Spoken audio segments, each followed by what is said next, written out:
Donald Trump is a phenomenon of what many pundits have called the angst of the American people, even the anger of the American people at the current system. Yeah. That said, it is discouraging that there are so many people in my political party, and perhaps elsewhere, who will respond to this kind of rhetoric, to this kind of race baiting, which is just astounding. And the other astounding feature of Donald Trump is he is utterly inconsistent.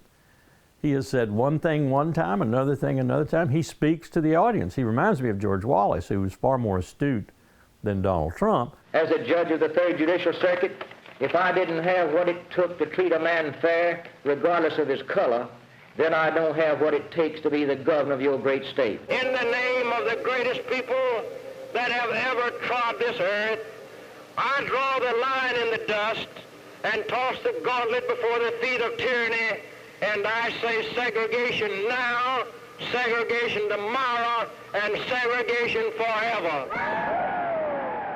He didn't believe a word of what he was saying most of the time, but he knew what was politically opportunistic to say, what would enhance his chances.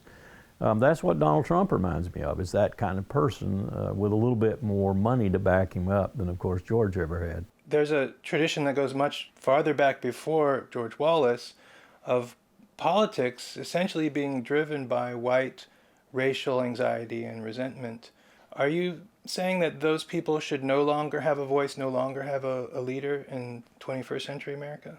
It's dangerous. It's dangerous because our strength is our diversity, and when we fight with one another, we decrement that strength, we take away from that strength. It's dangerous from the perspective of the law, because as our founders said so eloquently, if men were angels, they wouldn't need a government, and what really makes the government work is the rule of law. When you fight that rule, when you defy that rule, whether you're out west saying you have a right to graze on federal land and so forth, and you're challenging the government, or whether you're a racist and challenging the very law that undergirds the government, you're dangerous. You're a person that is fracturing the republic. Let me back up for a moment and tell you that a part of me has immense respect for the strategy of Donald Trump. Because if I were betting on this, I would say that part of Donald Trump's ultimate objective, in the beginning, it may have morphed, as he's noticed how effective it's been, was to destroy the Republican Party. To outright destroy the Republican Party. Partly because I think he hates it, and I might share some of that feeling from time to time, and partly because he believes it is dangerous in the White House. And I share that opinion. So if you come at Donald Trump from that perspective, then you have to admire what he's done, because he has, in fact, done what others could not do, including the feckless Democrats. He has raised the Republican Party to the point of its own suicide. The war in Iraq, we spent $2 trillion, thousands of lives. We don't even have it. Iran is taking over Iraq with the second largest oil reserves in the world. Obviously, it was a mistake. So George Bush made a mistake. We can make mistakes, but that one was a beauty. We should have never been in Iraq. We have destabilized the Middle East. He is essentially taking the existing patriarch, if you will, of the Republican Party, the Bush dynasty, and saying, hey, the latest one put us in a disastrous situation, which I take his meaning and I believe is the truth, caused most of the problems we're seeing, including the civil war in Syria, in its viciousness. I think he's seen a vulnerability in the establishment Republican Party, and he's attacking that vulnerability. And it just so happens that in this case, unlike some of his other assertions, he's spot on correct. So there's the heavies, there's the yes men and yes women, and then there are the persons of integrity who have to be pushed. Which one was George W. Bush? I think the best characterization I've been given of George W. Bush was by several people who knew him a lot longer than I did. Smart, able to make decisions, but extremely inexperienced, especially in foreign and security policy, and for the first 3 or 4 years, utterly dependent on Richard Cheney.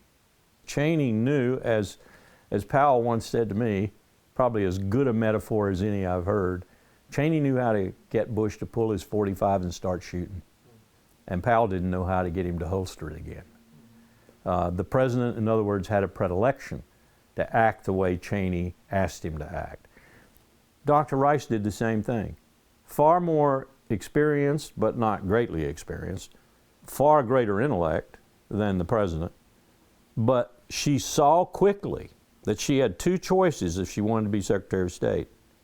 She went along with the vice president, because the president most often did, and she didn't argue with the president in private about how the vice president might be wrong.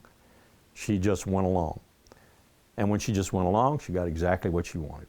There's the yes person. Yes. A good example. Yes, and the chairman, same way. General Myers, same way. He simply did not have the experience, nor did he have the will to challenge anyone, to include challenging Rumsfeld over torture. I can't tell you who I might vote for at this point, because the primary season is a circus. It's a circus. I don't know who's the sensible candidate right now. I can say that I think John Kasich is. He's good with budget matters and budget affairs, which is, maybe 50% of our real challenge here, is to get our economy restored, the real economy, not the banks, the real economy, and then hook it up to some sort of strategy for the future. We haven't had a strategy since the end of the Cold War. This seems like an impossible situation. If Kasich is at the bottom of the polls and still suffering from lack of name recognition, then you got Cruz and Trump. And they're going to lose. Or my fondest hope is they're going to lose. I will predict right now, if one of those is a nominee, it will be a reverse of the George McGovern run, or it'll be like the Goldwater run. It sounds like you're saying that by saying you hope that the Republican Party loses if they nominate someone like Cruz or Trump, that you would prefer Bernie Sanders. Oh, absolutely. Absolutely. Even with the sure knowledge that Bernie's going to have a really hard time governing. The only thing the President of the United States, this is something Americans simply do not get, the only thing the President of the United States has that is really powerful is the war power. Everything else, virtually everything else of consequence, has to go through the Congress. And when the Congress is obstreperous, the President is virtually impotent. You can talk about executive orders all day long.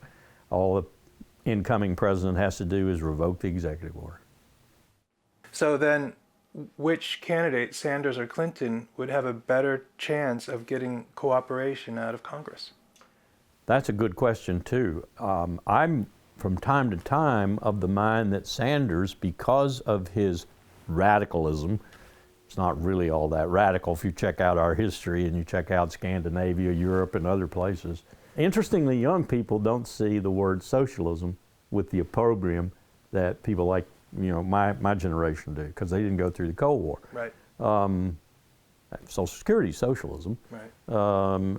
But because of the stance Bernie's taken and his ability to back off that from time to time and compromise, and the shock of his stance to the establishment, he actually might be able to get more done than Hillary could. I know how hawkish Hillary can be, and that's the last thing we need right now.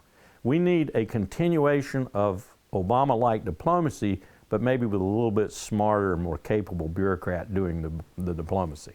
Because I think Obama has made a few errors here and there. And it's explicable. I mean, he's another George W. Bush in a real sense, no experience when he came in. And he hired some people who were of the system, if you will, Hillary being prominent amongst the bunch. Whereas Bernie's going to be like Harry Truman was. People forget what Harry Truman did in his first session, joint session of Congress. He asked for universal health care, homes for the poor. Go read his address. It's incredible. You watch the old film, and the guys on the front row from both his party, FDR's party, and the Republicans were aghast. They couldn't believe what they were hearing. Bernie could come, and Bernie could shock some people. And in that shock, he might get some things done that Hillary couldn't get done with her so much establishment position. Well, when you said we need a manager or a bureaucrat who could continue Obama's foreign policy, that sounds like Hillary Clinton. It does, as long as she's not.